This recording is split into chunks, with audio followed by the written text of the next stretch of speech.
Donc voici la correction de l'exercice 4A, sujet de bac Polynésie 2022.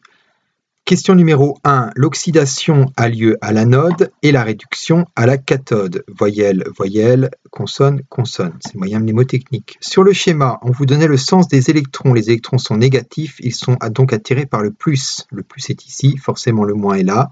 Et le courant va dans le sens contraire des électrons. Pour établir l'équation bilan de la pile, il faut que le nombre d'électrons échangés dans chaque demi-équation soit le même. Dans cette demi-équation, on avait 6 électrons d'échangés, ici 4.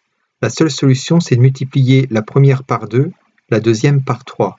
On fait la somme du tout, on simplifie et on trouve bien l'équation donnée dans l'énoncé.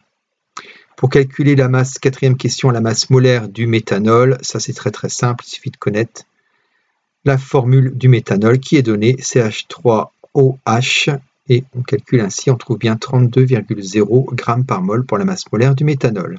1 litre de méthanol a une masse de 792 g, question 5. Ça, on peut le voir grâce au doc 3 avec la masse volumique du méthanol. Et ensuite, pour calculer la quantité de matière, c'est la masse divisée par la masse molaire, on trouve 24,8 mol. Si on regarde la demi-équation électronique à l'électrode numéro 2, on remonte vite fait, on voit que 1 mol de méthanol libère 6 mol d'électrons.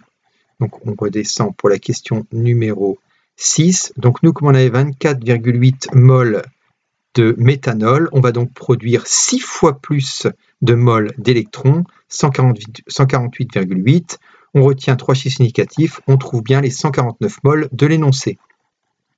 Question numéro 7. Cette question est hors programme. Théoriquement, la formule Q égale N multipliée par la constante de Faraday n'est pas au programme du nouveau bac STI 2D. Bref, vous faites ce calcul du nombre de moles fois la constante de Faraday et on trouve la capacité de la pile en coulombs. Or, doc 5, 1 ampère-heure égale 3600 coulombs.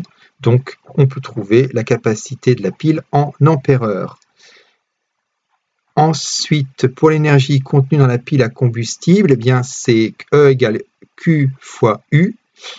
Et on va trouver cette valeur-là. Mais attention, la pile a un rendement de 25%. Donc, on va être multiplié par 0,25 et on trouve bien la valeur donnée par l'énoncé. Voilà.